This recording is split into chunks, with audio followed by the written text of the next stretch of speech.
أعوذ بالله من الشيطان الرجيم بسم الله الرحمن الرحيم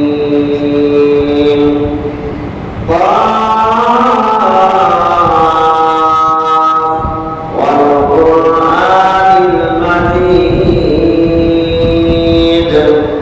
بل عجبوا أن جاءهم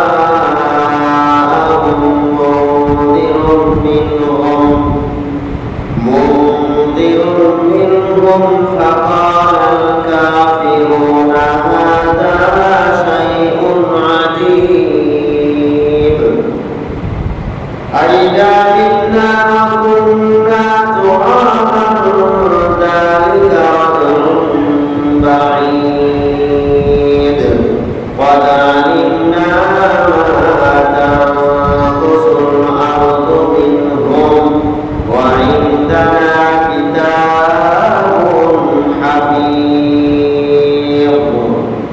بعد أعوذ بالله من الشيطان الرجيم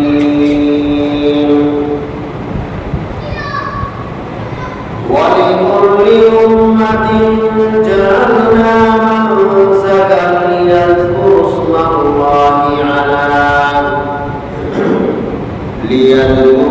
الله على ما رزقكم من بهيمة الأنعام فإلهكم إله واحد فله أسلموا وبشر المخبتين.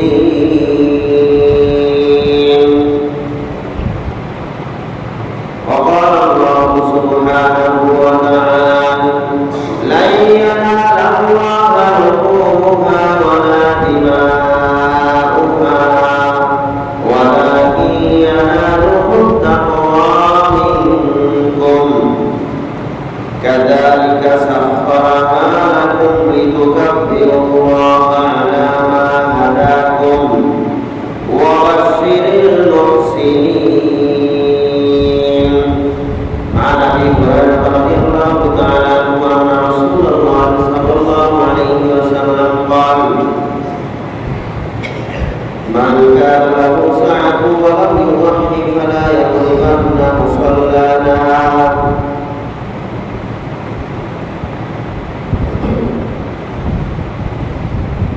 প্রশংসা আল্লাহ সুবহানাহু ওয়া তাআলার জন্য, তার শেষ মেহেরবানিতে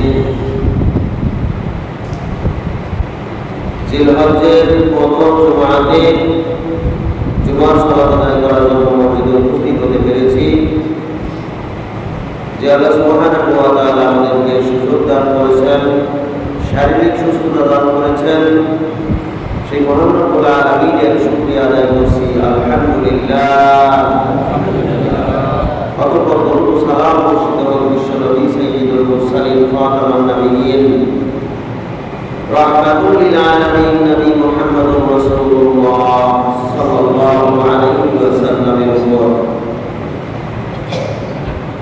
সামনে ঈদুল আযহা এবং কোরবানিকে সামনে রেখে কোরআন ও সহিহ সুন্নাহ থেকে কিছু দিক নির্দেশনামূলক গুরুত্বপূর্ণ আলোচনা করে খুতবার পরিসমাপ্তি দান ইনশাআল্লাহ। তৌফিক ইল্লা বিল্লাহ আলাইহি তাওয়াক্কালতু ওয়া ইলাইহি উনীব।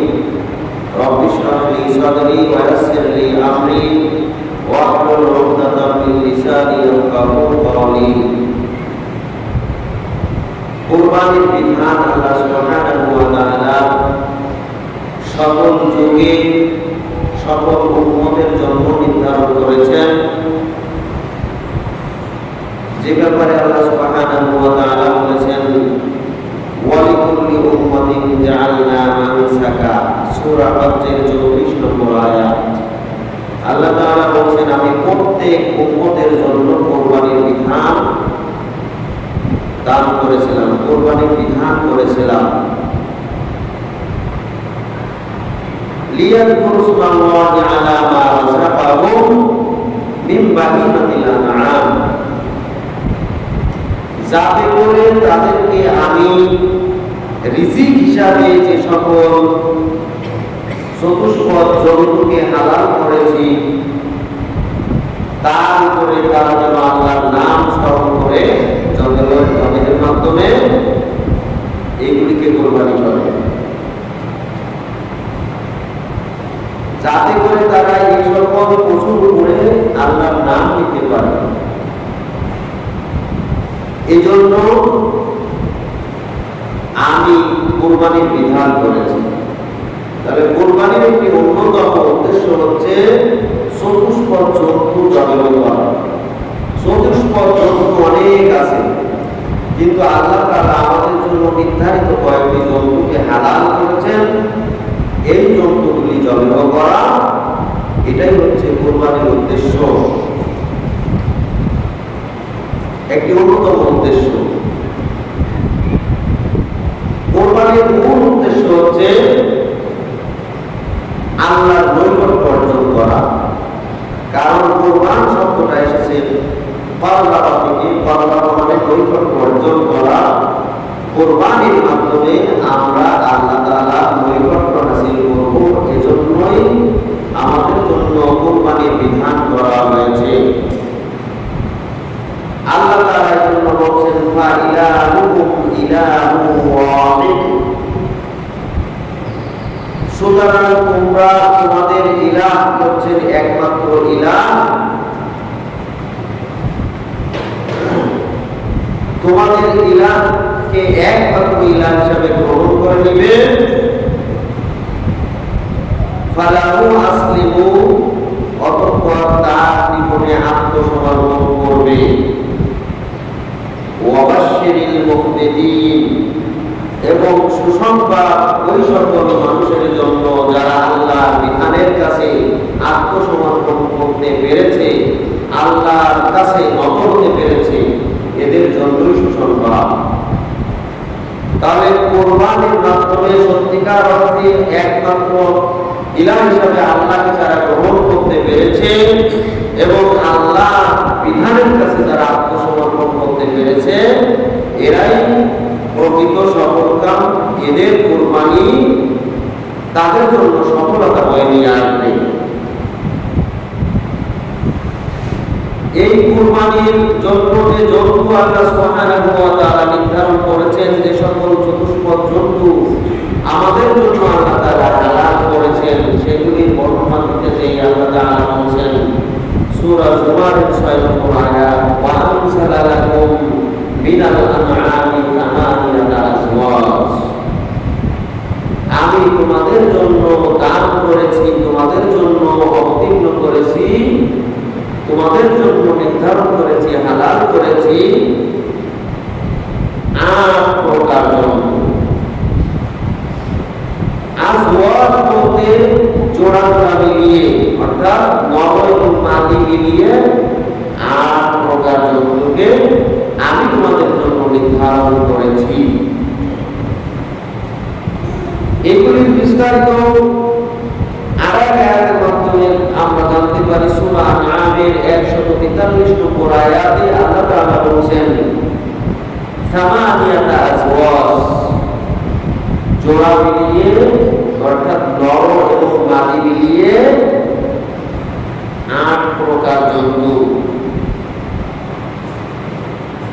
মিনাল যানি ইসনাইন, 2 প্রকার হচ্ছে মেষ বা দুম্বা। দুম্বা বা মেষ বা ভেড়া, এই তিনটাই একই জাতীয়। মেষ যাকে বলা হয়, দুম্বা তাকে বলা হয়, ভেড়াও ঠিক তার কাছাকাছি। মিনাল যানি ইসনাইন, 2 প্রকার, অর্থাৎ নর এবং মাদি হচ্ছে দুম্বা। ওয়া মিনাল মা'আজ ইসনাইন, আর 2 প্রকার হচ্ছে ছাগল। নর এবং মাদি, ছাগল এবং ছাগি। এর পরের আয়াতে, অর্থাৎ সূরা আনআমের 144 নম্বর আয়াতের শুরুতে আল্লাহ তাআলা বলেন ওয়া মিনাল ইবলি ইসনাইন, 2 প্রকার হচ্ছে উট, নর এবং মাদি। ওয়া ইসনাইন, দুই প্রকার হচ্ছে গরু বা গাভী, নর এবং মাদি। বাকার মানে গরু, আর বাকারাতুন মানে গাভী। বাকার অমিনাল বাকার ইসনাইন, এখানে বাকার শব্দ বলা হয়েছে, অর্থাৎ গরু দুই জাতি, নর এবং মাদি। এই ৮ প্রকার জন্তুকে আমি তোমাদের জন্য নির্ধারণ করেছি।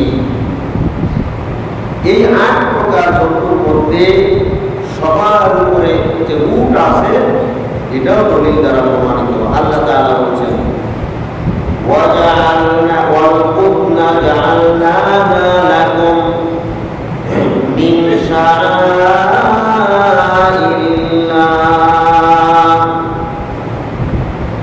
আর উট যেটাকে তোমাদের জন্য করা হয়েছে আল্লাহর নিদর্শন স্বরূপ, আল্লাহর পক্ষ থেকে বিশেষ নিদর্শনের মধ্যে একটি হচ্ছে উট। ফিহা খায়র, তার মধ্যে আছে অনেক কল্যাণ। ফাযকুরুসমাল্লাহি আলাইহা সাফা, অতঃপর তোমরা এই উটগুলিকে জবেহ করো, উটগুলির উপরে আল্লাহর নাম নাও। সাফা, কাতার বন্দি অবস্থায় লাইন করে দাঁড় করিয়ে তাদের উপরে আল্লাহর নাম নাও, অর্থাৎ তাদেরকে জবেহ করো। জবেহ নয়, উটকে নকল করতে হয়। দাঁড়ানো অবস্থায় ধারালো ছুরি দিয়ে নিচের গলার নিচে আঘাত করার মাধ্যমে তাদেরকে নকল করতে হয়, রক্ত প্রবাহিত করতে হয়। গলার নিচে যখন ছুরি দিয়ে আঘাত করা হয়, তখন এখান থেকে রক্ত বের হতে হতে এক সময় এই উটটা পড়ে যায়। আল্লাহ তাআলা বলেন, ফাইদা ওয়াজাবাত জুনুবুহা, এরপরে উটগুলি যখন শুয়ে যায়, পড়ে যায়, তখন তোমরা ফাকুলু মিনহা, তার থেকে নিজেরাও খাও। প্রত্যেকে খাও, অভ্যস্ত খাও।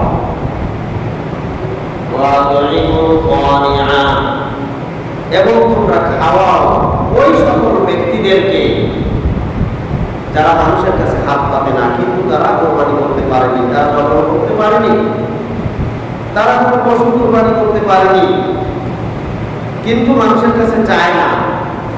সমাজে এরকম অনেক ব্যক্তি থাকতে পারে যারা কোরবানি করেনি, কিন্তু কোন মানুষের কাছে তারা যাবে না। এগুলি আপনাদেরকে খুঁজে খুঁজে বের করতে হবে যে কারা কোরবানি করেনি।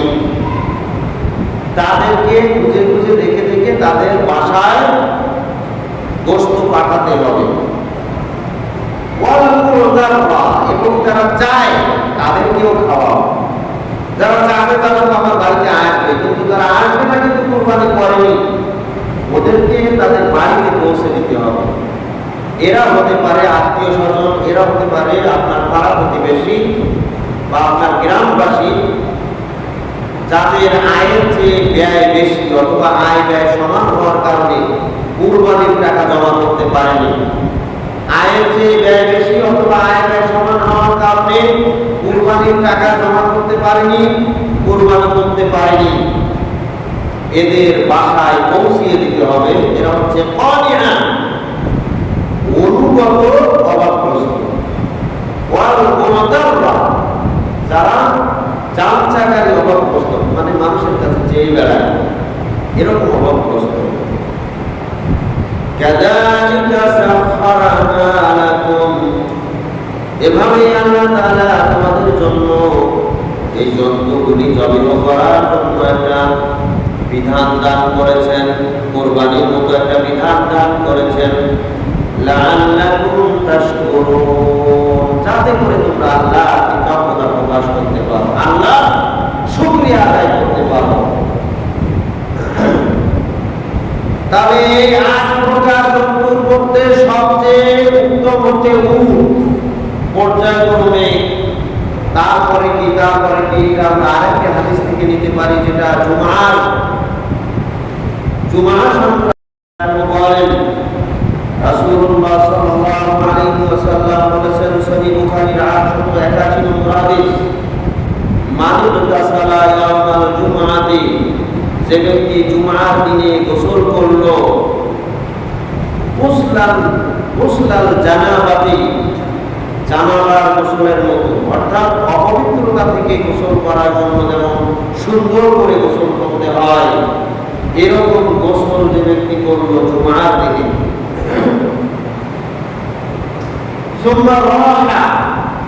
অতঃপর খুব সকাল সকাল মসজিদে আসলো,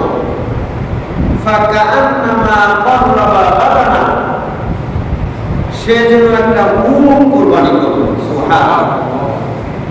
তাহলে আমরা এই কোরবানির সময়ে কোরবানি করবো, এর জন্য কত কষ্ট। একটা উট যদি কোরবানি করতাম তাহলে কয়েক লক্ষ টাকা খরচ হতো। এই সমাজে একটাও এরকম ব্যক্তি নাই যে একটা উট কোরবানি করত। কিন্তু সর্বোত্তম পশু হচ্ছে উট, সবচেয়ে দামি পশু হচ্ছে উট, সবচেয়ে উত্তম কোরবানি হচ্ছে উট। এই উটের সব সেই অর্জন করবে আজকের এই জুমার দিনে যে ব্যক্তি সকাল সকাল প্রথম স্তরে মসজিদে উপস্থিত হতে পারবে।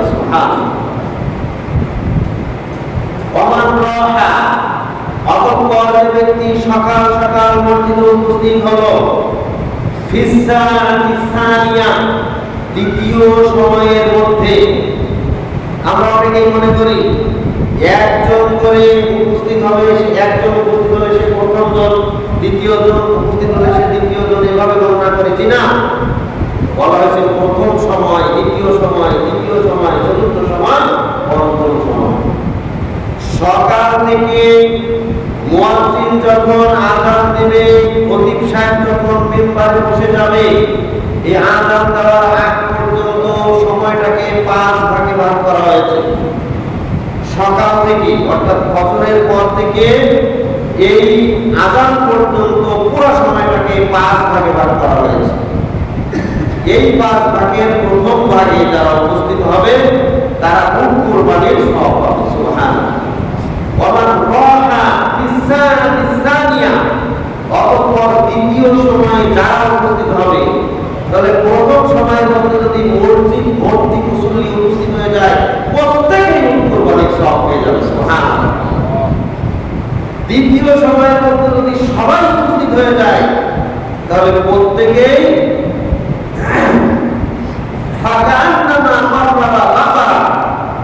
সে যেন একটা গাভী কুরবানির সওয়াব পেল। সুবহানাল্লাহ। গাভী কুরবানি করলো, একটা গরু কুরবানি করলো।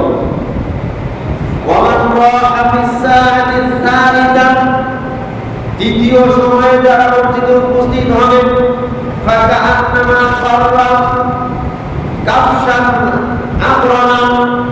সে যেন একটা 2 শিংওয়ালা দুম্বা জবাই করলো। এই দুম্বার মধ্যে ছাগল এবং ভেড়া এগুলো অন্তর্ভুক্ত হতে পারে, এই সবই এর মধ্যে। সে যেন 2 শিংওয়ালা দুম্বা জবাই করলো। ومن راح في السنة الرابعة فكأنما قرب دجاجة। চতুর্থ সময়ের মধ্যে যারা মসজিদে উপস্থিত হলো, তারা যেন একটা মুরগি জবাই করলো, কুরবানি করলো। ومن راح في السنة الخامسة فكأنما قرب بيضا। পঞ্চম সময়ে যারা মসজিদে উপস্থিত হলো, তাড়াতাড়ি উপস্থিত হলো, তারা একটা ডিম কোরবানি করলো। অর্থাৎ পর্যায়ক্রমে বলা হয়েছে, প্রথমে উট, তারপরে গরু, তারপরে দুম্বা, তারপরে মুরগি, তারপরে ডিম। তবে কোরবানির বিধানের মধ্যে মুরগি বা ডিম কোরবানি করার বিধান নাই, কিন্তু সওয়াবের কথা বলা হয়েছে। পর্যায়ক্রমে সওয়াব, এগুলি আল্লাহর রাস্তায় দান করলে সওয়াব পাওয়া যায়। আল্লাহ তাআলা সেই পরিমাণ সওয়াব তাদের আমলনামায় দান করবেন। সুবহানাল্লাহ।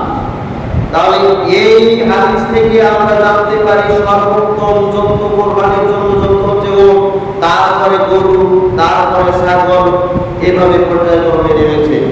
অতএব সর্বোত্তম কোরবানির জন্য উট, তাতে কোনো সন্দেহ নাই। সম্মানিত উপস্থিতি, এই হাদিসের শেষ অংশটুকু বলা প্রয়োজন মনে করছি। রাসূল সাল্লাল্লাহু আলাইহি ওয়াসাল্লাম এই হাদিসের শেষ অংশে বলছেন, ফাইদা ফারাদাল ইমাম। অতঃপর ইমাম যখন তার ওই ঘর থেকে বের হয় মসজিদের উদ্দেশ্যে। মসজিদে যখন ইমাম উপস্থিত হয়, হাদারাতুল মালাইকাতু ইয়াস্তামিউনা যিকির, তখন ফেরেশতারা উপস্থিত হয়ে যায় মসজিদে। অর্থাৎ এখন পৌঁছিল ফেরেশতারা ওই বাইরে গেটের কাছে। হাদারাতুল মালাইকা, এবার ফেরেশতারা বাইরের ওই গেট থেকে মসজিদে উপস্থিত হয়েছে। যে প্রথমে যেখানে ফাঁকা হয়ে গেছে সেখানে ওই ফেরেশতারা বসে গেছে। সুবহানাল্লাহ। ইয়াস্তামিউনা যিকির, কি জন্য? জিকির শ্রবণের জন্য। জিকির মানে উপদেশ, জিকির মানে খুতবা।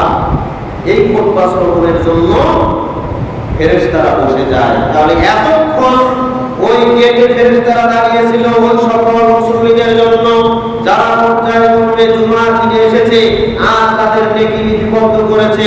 জুমার দিনের মর্যাদা তাদের জন্য অনেক বেশি, এগুলি লিপিবদ্ধ করার জন্য ফেরেশতারা এতক্ষণ দাঁড়িয়েছিল। যখনই আযান হয়েছে, যখনই ইমাম সাহেব এসেছেন, এই চেম্বারে বসেছেন, মুয়াজ্জিন সাহেব আযান দেওয়া শুরু করেছেন, ফেরেশতারাও ভিতরে এসে সামনে বসে গেছেন এবং তারা খুতবা শ্রবণ করতেছেন। সুবহানাল্লাহ। অতএব জুমার দিনে আযানের আগে আসলেই ফজিলত পাওয়া যায়। জুমার দিনে আযানের পরে আসলে ঠেকা কাম চালানো হয়, কিন্তু আলাদা জুমার ফজিলত পাওয়া যায়।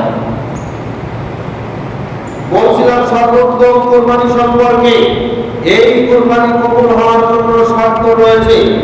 কুরবানি কবুল হওয়ার প্রথম শর্ত হচ্ছে ইখলাসের সাথে আল্লাহর সন্তুষ্টির জন্য কুরবানি করতে হবে।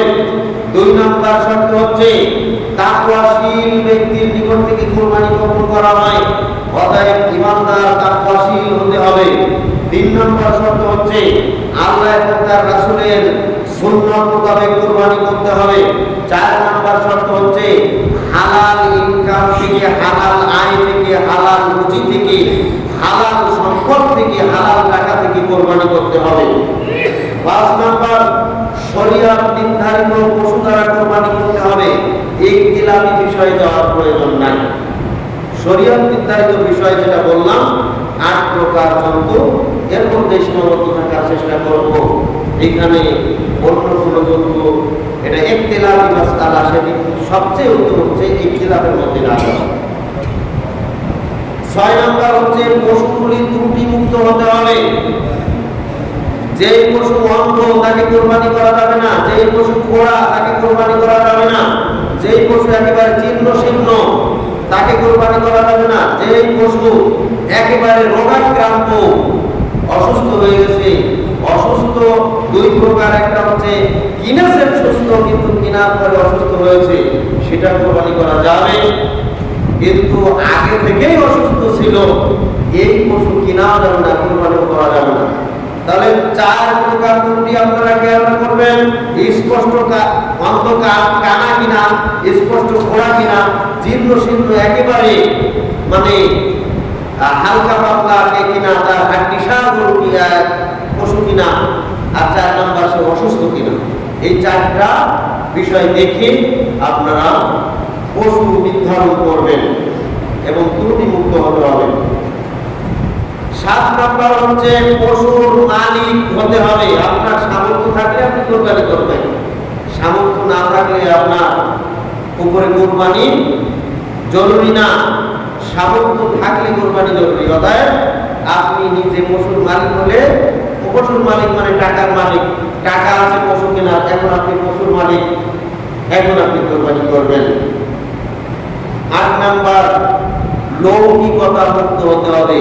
কুরবানির উদ্দেশ্য যেন না হয় আমি কুরবানি করতেছি, আমি যদি কুরবানি না করি তাহলে মানুষ কি বলবে। আমি এই বছরে আমার টাকা পয়সা হাতে নাই, আমি যদি কুরবানি না করি তাহলে আমার আত্মীয় স্বজন কি বলবে। আমার ছেলে মেয়ে বিয়ে হয়ে গেছে, তাদের বাড়ি থেকে তারা কি বলবে যে অমুকের শ্বশুর কুরবানি করেনি। এই সমস্ত মানুষের দুর্নাম থেকে বাঁচার জন্য ধার দেনা করে, এমনকি মানুষের এরকম কিছু খাসলত রয়েছে সুদের উপরে টাকা নিয়ে পর্যন্ত কুরবানি করে না। এই সমস্ত মানুষের সমালোচনার হাত থেকে বাঁচার জন্য অথবা কুরবানি না করলে কেমন দেখা যায়, সন্তানেরা মানবে না, বাড়ির পরিবারের লোকজন শুনবে না, কুরবানি করতেই হবে, প্রয়োজনে সে সুদের উপরে টাকা নিয়ে কুরবানি করে, এগুলি টোটালি হারাম। তাহলে বলছিলাম লৌকিকতা মুক্ত হতে হবে। 9 নম্বর, ইব্রাহিম আলাইহিস সালাম যে চেতনা নিয়ে কুরবানি করেছেন সেটা ছিল আল্লাহর বিধান মানার ক্ষেত্রে আল্লাহর সন্তুষ্টির জন্য প্রয়োজনে নিজের সন্তানকে, নিজের জীবনকে পর্যন্ত আল্লাহর রাস্তায় বিলিয়ে দেওয়ার জন্য সর্বশেষ প্রস্তুতি গ্রহণ করা এবং ইসমাইলকে জবেহ করে দেওয়া। তার মানে কি, তিনি চেয়েছেন ইসমাইল জবেহ হয়ে যাক, এটা হচ্ছে শেষ প্রস্তুতি, শেষ ইচ্ছা। আল্লাহ যা চেয়েছেন আমি তাই করব, এর জন্য এক চুল পরিমাণে দিক সেদিক করবো না, এরকম কোন মানসিকতা নিয়ে কোরবানি করে। অর্থাৎ কোরবানি করতেছি আমি আল্লাহর সন্তুষ্টির জন্য, এভাবে আমি আল্লাহর বিধান মেনে চলবো আল্লাহর সন্তুষ্টির জন্য। আল্লাহ তাআলা বলেন, কুল ইন্না সালাতি ওয়া নুসুকি ওয়া মাহইয়ায়া ওয়া মামাতি লিল্লাহি রাব্বিল আলামিন। হে নবী বলুন, নিশ্চয়ই আমার সালাত, ইন্না সালাতি ওয়া নুসুকি আমার কুরবানি, ওয়া মাহইয়ায়া আমার জীবন, ওয়া মামাতি এবং আমার মৃত্যু, লিল্লাহি রাব্বিল আলামিন জগৎ সমূহের প্রতিপালক আল্লাহর জন্যই নির্ধারণ করলাম। সুবহানাল্লাহ। আমি জীবিত থাকিয়া মৃত্যুবরণ করি আল্লাহর জন্যই, আমি যে সালাত আদায় করি এটাও আল্লাহর জন্য, আমি যে কুরবানি করি এটাও আল্লাহর জন্য, আমার সব কিছু আমি আল্লাহর জন্য নিবেদন করে দিলাম। আমার নিজের বলে কিছুই নাই, সব কিছু আল্লাহর জন্য উৎসর্গ করে দিলাম। সুবহানাল্লাহ। অতএব ইব্রাহিমের চেতনা হচ্ছে আমার সব কিছু আল্লাহর জন্য, আমি নিজে কিছুই নই, আমি নিজেও আল্লাহর জন্য। 10 নম্বর হচ্ছে নির্ধারিত সময়ের মধ্যে কোরবানি করা। নির্ধারিত সময় মতো ঈদের দিন সালাত আদায়ের পরে, ঈদের দিন সালাত আদায়ের আগে যদি কেউ কোরবানি করে তাহলে তার কোরবানি হবে না, গোশত খাওয়া হবে।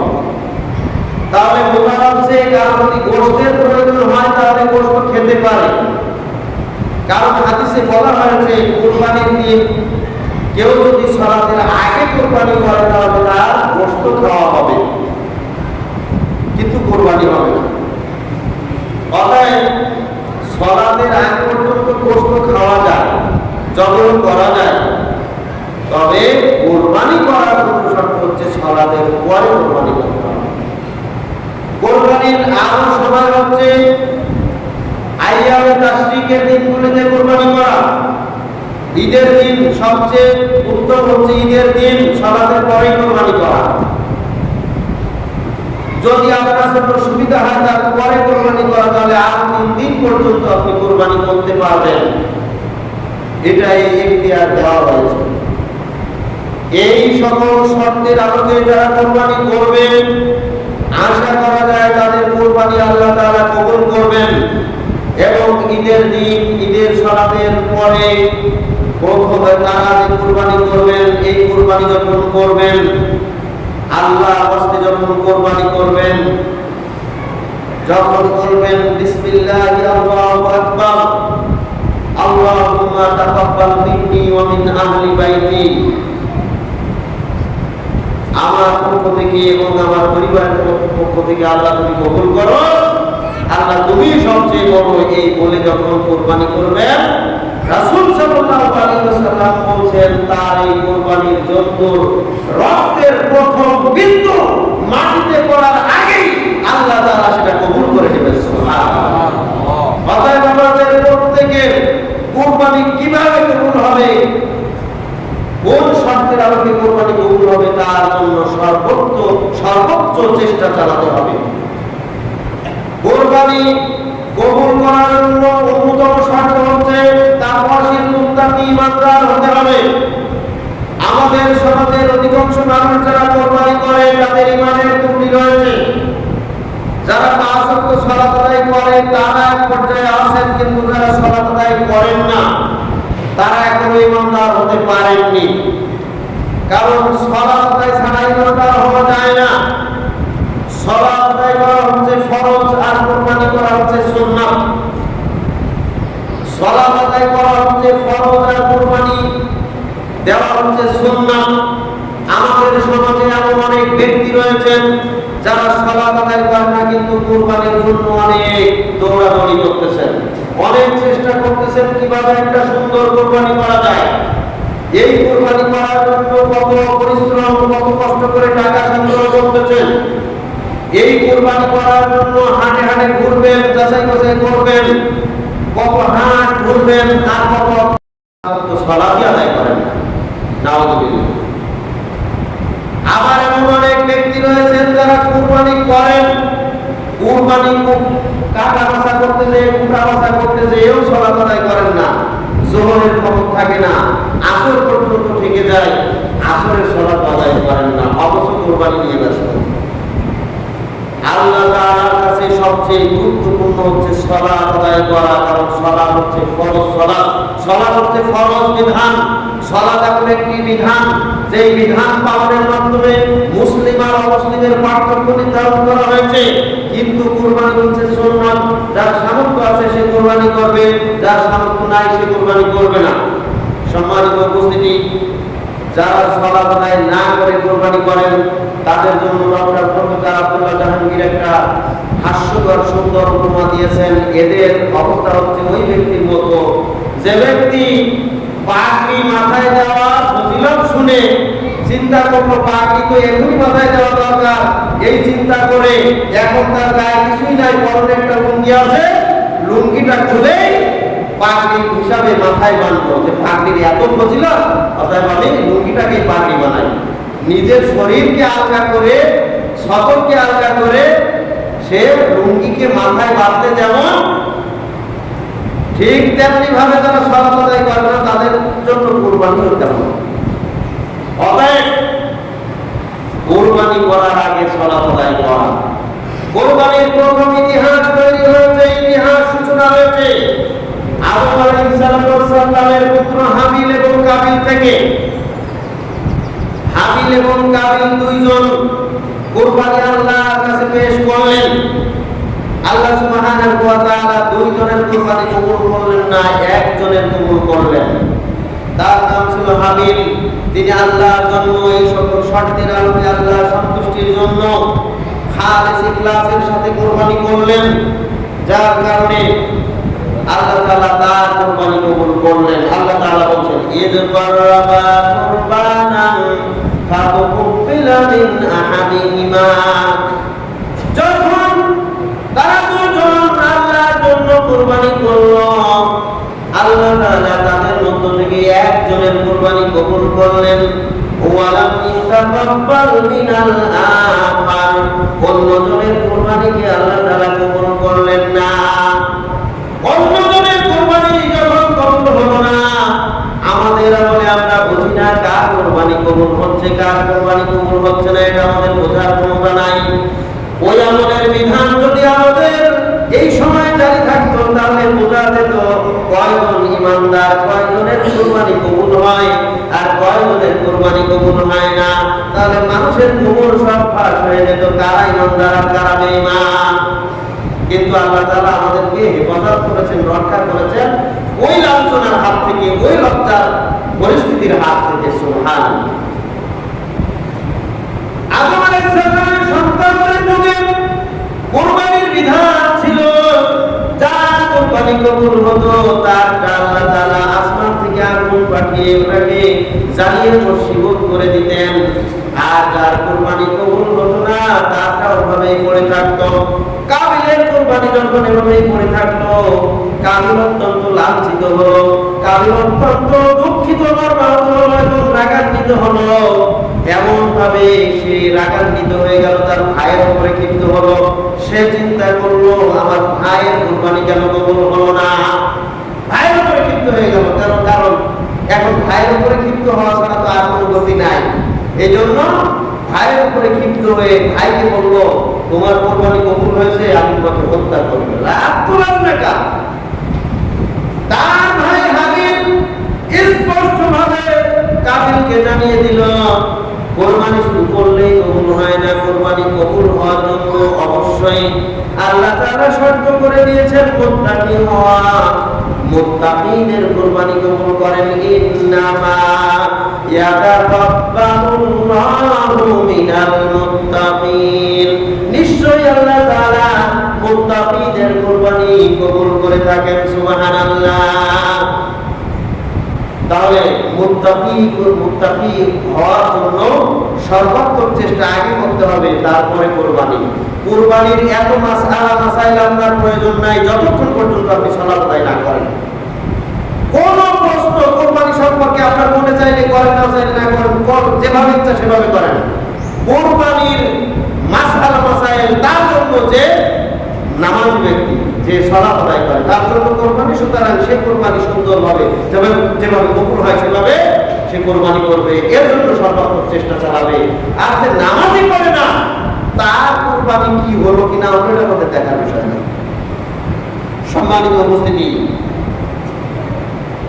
কোরবানি কবুল হওয়ার জন্য অবশ্যই আমাদেরকে আগে সালাত আদায় করতে হবে, তারপর শীল হতে হবে। আরেকটি ঘটনা বলার দরকার ছিল, কিন্তু সময় কম, ওদিকে যাও না। আল্লাহ সুবহানাহু ওয়া তাআলা বলেন, লা ইয়ানালাল্লাহা লুহুমুহা ওয়ালা দিমাউহা ওয়ালাকিন ইয়ানালুহুত তাকওয়া মিনকুম। তোমরা যে কুরবানির জন্তু জবাই করো, এই জন্তুর রক্ত আল্লাহর কাছে পৌঁছায় না, গোশত আল্লাহর কাছে পৌঁছায় না। এই কোরবানির জন্তুর কোনো কিছুই আল্লাহর কাছে পৌঁছায় না। যে জিনিসটা আল্লাহর কাছে পৌঁছায় সেটা হচ্ছে তোমাদের অন্তরের তাকওয়া। সুবহানাল্লাহ। কে কোন নিয়তে কোরবানি করো এটাই আল্লাহ দেখবেন। কে গোশত খাওয়ার নিয়তে কোরবানি করো, আর কে মানুষের কথা এড়ানোর জন্য কোরবানি করো, কে মানুষের সমালোচনা এড়ানোর জন্য কোরবানি করো, আর কে আল্লাহর সন্তুষ্টির জন্য কোরবানি করো, আল্লাহ তাআলা খুব ভালো করেই জানেন। ওয়াল্লাহু আলিমুম বিদাতিস সুদূর, কারণ আল্লাহ তাআলা প্রত্যেক বান্দার অন্তরের খবর তিনি ভালো করেই জানেন। সুবহানাল্লাহ। অতএব আমরা কে কোন নিয়তে কোরবানি করি, এটা হিসাবেই আল্লাহ তাআলা আমাদের কোরবানি কবুল করবেন। সুবহানাল্লাহ। সম্মানিত উপস্থিতি, কোরবানি রাসূল সাল্লাল্লাহু আলাইহি ওয়াসাল্লাম কিভাবে করেছেন আমরা আরেকটু দেখি যে তিনি কিভাবে করেছেন।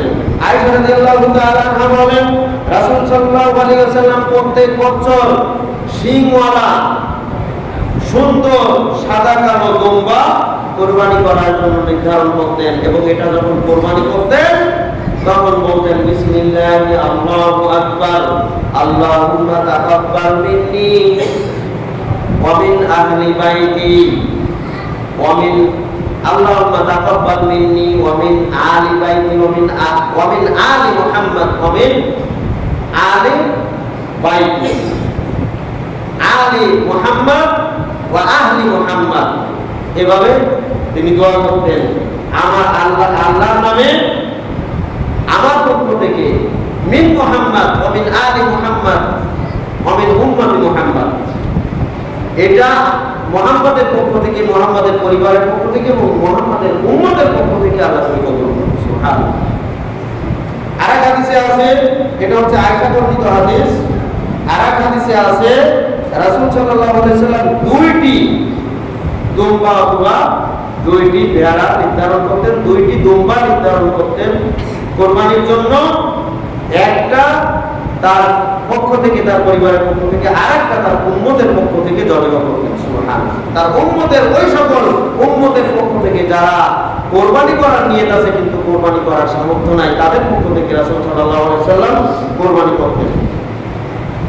মিহনাব বিন সুলাইম রাদিয়াল্লাহু তাআলা বলেন, রাসূল সাল্লাল্লাহু আলাইহি ওয়াসাল্লাম বিদায় হজ্জের ভাষণে ব্যক্তহীনভাবে ঘোষণা করলেন, ইয়া আইয়ুহান নাস, হে মানব মণ্ডলী, ইন্না আলা কুল্লি কুল্লি আহলি বাইতিন, নিশ্চয় প্রত্যেক পরিবারের উপরে, ফি কুল্লি আমিন, প্রত্যেক বছর, উদহিয়াতুন, একটি করে কুরবানি করা কর্তব্য। হে জনমণ্ডলী, নিশ্চয় প্রত্যেক পরিবারের পক্ষ থেকে প্রত্যেক বছর একটি করে কুরবানি করা কর্তব্য। বিদায় হজ্জের ভাষণে রাসূল সাল্লাল্লাহু আলাইহি ওয়াসাল্লাম এই ঘোষণা করেছেন। সম্মানিত উপস্থিতি, এরপরে আয়েশা রাদিয়াল্লাহু তাআলা আনহা থেকে আরেকটি হাদিস বর্ণিত, তিনি বলেন, নাহরুন নাহরি আন আলি মুহাম্মদ সাল্লাল্লাহু আলাইহি ওয়াসাল্লাম ফি হিজ্জাতিল বিদায় বাকারাতান ওয়াহিদাতান। ইবনে মাজাহ 3135 নম্বর হাদিসে আয়েশা রাদিয়াল্লাহু তাআলা আনহা বলেন, বিদায় হজ্জের সময় রাসূল সাল্লাল্লাহু আলাইহি ওয়াসাল্লাম তার পক্ষ থেকে, তার পরিবারের পক্ষ থেকে একটি গাভী জবেহ করেছেন। অতএব বোঝা যায় রাসূল সাল্লাল্লাহু আলাইহি ওয়াসাল্লাম নিজে প্রত্যেক বছর কুরবানি করেছেন। কোন হাদিসে দুইটির কথা আছে, কোন হাদিসে একটির কথা আছে। নিয়মিত কুরবানি করেছেন।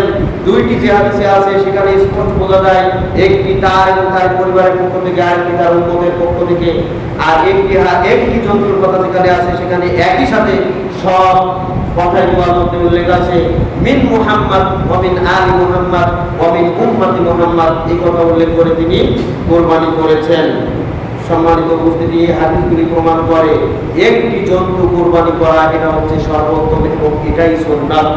তবে অন্যান্য হাদিস যেমন আবু দাউদের 2808 নম্বর হাদিস, ইবনে মাজাহ 3129 নম্বর হাদিস, ইবনে মাজাহ 3131 নম্বর হাদিস, এই সকল হাদিসে 7 জনে একটি গরুতে এবং 7 জনে একটি উটে, আরেক হাদিসে 7 জনে একটি গরুতে 10 জনে একটি উটে শরীক হয়ে কুরবানি করার কথাও আছে। এই সকল হাদিস পর্যালোচনা করে সর্বশেষ সিদ্ধান্ত উলামায়ে কেরাম দিয়েছেন যে সুন্নাত কুরবানি হচ্ছে একটি জন্তু, একটি পশু কুরবানি করা, আর জায়েজ পদ্ধতি হচ্ছে শরীকে কুরবানি করা। আপনি কোনটা করবেন? সুন্নাত হচ্ছে একটা কুরবানি করা, আর আপনার জন্য জায়েজ হচ্ছে শরীকে কুরবানি করা। আপনি কুরবানি এখন যদি উত্তমটা গ্রহণ করতে চান, সুন্নতি পদ্ধতিতে গ্রহণ করতে চান, তাহলে অবশ্যই একটি জন্তু কুরবানি করা এটাই হচ্ছে উত্তম। অতএব আমাদেরকে এরপরে এটা আরো সহজ করে দেওয়ার জন্য বলতে চাই যে যার মধ্যে কোনো ইখতিলাফ নাই সেটা হচ্ছে একটা, আর যার মধ্যে ইখতিলাফ আছে সেটা হচ্ছে শরীক। যেমন ইমামের পিছনে সূরা ফাতিহা পাঠ করা না করার ব্যাপারে দুইটা মত আছে, একটা হচ্ছে ইখতিলাফি মতামত আর একটা হচ্ছে বিনা ইখতিলাফি মতামত। ইখতিলাফি মতামত মানে ইমামের পিছনে সূরা ফাতিহা পাঠ করতে হবে কি হবে না এ বিষয়ে ইখতিলাফ আছে, আর ইমামের পিছনে সূরা ফাতিহা যদি কেউ পাঠ করে তার সালাত হবে না, এই বিষয়ে পৃথিবীর কোনো আলেমের দ্বিমত নাই। সুবহানাল্লাহ। ইমামের পিছনে কেউ যদি সূরা ফাতিহা পাঠ করে তাহলে তার সালাতের কোনো ত্রুটি হবে না, তার সালাত হবে, এই বিষয়ে পৃথিবীর কোনো আলেমের দ্বিমত নাই। ইমামের পিছনে সূরা ফাতিহা পাঠ করতে হবে না, এই মর্মে ইখতিলাফ আছে। অর্থাৎ ইখতিলাফি বিষয়ে বাদ দিয়ে কেউ যদি বিনা ইখতিলাফি বিষয়টা গ্রহণ করে এটাই হচ্ছে উত্তম। ঠিক কুরবানির ক্ষেত্রে এরকম কুরবানি শরীকে করা না করার ব্যাপারে ইখতিলাফ আছে, আর একা কুরবানির ব্যাপারে পৃথিবীর কোনো আলেমের কোনো প্রকার ইখতিলাফ নাই। এটাই হচ্ছে যুগে যুগে সকল নবী রাসূলদের সুন্নাত, এটাই হচ্ছে রাসূল সাল্লাল্লাহু আলাইহি ওয়াসাল্লামের নিজের সুন্নাত, নিজের আমল, এটাই সর্বোত্তম। অর্থাৎ উত্তমটা গ্রহণ করাই উত্তম, তবে জায়েজটাও গ্রহণ করা যায়। সম্মানিত উপস্থিতি, সময় শেষ, তারপরে একটু দিক নির্দেশনা দিচ্ছি। কোরবানির দিনে আমাদের করণীয়, 1 নম্বর, মৃত ব্যক্তির পক্ষ থেকে কোরবানি কেউ যদি করতে চায় তাহলে পরিপূর্ণ কোরবানির গোশত বন্টন করে দিতে হবে। নিজে এক টুকরাও খেতে পারবে না, কিছুই খেতে পারবে না, কারণ এটা হচ্ছে সাদাকা। মৃত ব্যক্তির পক্ষ থেকে কেউ যদি কোরবানি করে তাহলে পুরাটাই বন্টন করে দিতে হবে। কোরবানির সাথে আকিকার কোনো সম্পর্ক নাই, কোরবানির সাথে আকিকার নিয়ত করা যাবে না, কোরবানি এক আর আকিকা আলাদা। ঈদের সালাত ও খুতবার সমান গুরুত্ব, ঈদের সালাতের যেমন গুরুত্ব খুতবা শোনার গুরুত্ব তেমন। অর্থাৎ ঈদের সালাত আদায় করে আপনি চলে আসবেন, খুতবা শুনবেন না, এটা হতে পারে না, দুটাকে সমান গুরুত্ব দিতে হবে। ঈদের দিনে কবর জিয়ারতকে নির্ধারণ না করে কবর জিয়ারত মাঝে মাঝে করা এটাই হচ্ছে সুন্নাত। ঈদের দিনকে খাস না করা কবর জিয়ারতের জন্য, এ বিষয়ে আমরা খেয়াল করব। এরপরে ঈদুল আজহার তাকবীর হবে জোরে জোরে। ঈদুল আজহার তাকবীর শুরু হয়ে গেছে জিলহজ্জের শুরু থেকে একবারে জিলহজ্জের 13 তারিখ আসর পর্যন্ত একাধারে তাকবীর চলবে। তবে সুন্নত সবচেয়ে গুরুত্বপূর্ণ সময় হচ্ছে 9 তারিখ ফজর থেকে 13 তারিখ আসর পর্যন্ত। আর তাকবীর ধ্বনি পাঠ করা সাহাবীদের আমলে পাওয়া যায় একবারে জিলহজ্জের প্রথম থেকে। অর্থাৎ এই তাকবীর ধ্বনি আমরা জোরে জোরে পাঠ করব। ঈদ মুবারক না বলে আমরা পরস্পরের জন্য দোয়া করব, তাকাব্বালাল্লাহু মিন্না ওয়া মিনকুম। সহস্তে জবাই করব, নামাজি ব্যক্তি জবাই করব। তারপরে ধারালো অস্ত্র দ্বারা জবাই করব, যার জবাই করার অভ্যাস আছে সেই জবাই করব। যারা সারা বছর জবাই করার অভ্যাস নাই সে যদি জবাই করতে যায় তাহলে কোরবানির পশুর জন্তুর কষ্ট হতে পারে। অতএব কোরবানি করতে গেলে পশুর যাতে কোনো প্রকার কষ্ট না হয় সেদিকে খেয়াল রাখার জন্য একদিকে যেমন ধারালো অস্ত্র হতে হবে আর একদিকে পারদর্শী লোক হতে হবে। যে যার কোরবানি করার অভ্যাস আছে, যার জবাই করার অভ্যাস আছে সেই ব্যক্তি কোরবানি করবে। কোরবানির জন্য আরেকটি গুরুত্বপূর্ণ শর্ত হচ্ছে নামাজি ব্যক্তি কোরবানি করবে, বেনামাজি ব্যক্তি কোরবানি করবেন না। কারণ আপনি যখন কোরবানি করতেছেন আপনার গোশত সবাই খাচ্ছে, আপনার কোরবানি না হলেও গোশত যে বন্টন করতেছেন, গোশত যে মানুষকে খাওয়াচ্ছেন এর সব আপনি পাবেন। আপনি কোরবানি, আপনি যদি তাকওয়াশীল না হন, আপনি যদি বেনামাজি হন, নামাজি না হন, তাহলে আপনার কোরবানি কবুল না হলেও গোশত যে মানুষকে দিবেন, গরিব মানুষকে, তার সব পাবেন। এই গরিব মানুষের মধ্যে যারা নামাজি মানুষ আছে তারা তো খাবে। অতএব আপনি বেনামাজি হলে আপনার কোরবানিটা নামাজি ব্যক্তি দিয়ে জবাই করবেন। কোটা বাছার জন্য আলাদা মজুরি নির্ধারণ করবেন। গোশত থেকে কোটা বাছার জন্য কোনো মজুরি দিবেন না। ঋণ করে কোরবানি, যদি আপনার টাকা এই মুহূর্তে নাই কিন্তু টাকা আপনি পাচ্ছেন তাহলে ঋণ করে কোরবানি করবেন। কিন্তু আপনার আয় ব্যয় সমান অথবা আয়ের চেয়ে ব্যয় বেশি, আপনি অবস্থায় ঋণ করে কোরবানি করবেন না। কোরবানির গোশত বিক্রি করা যায় না।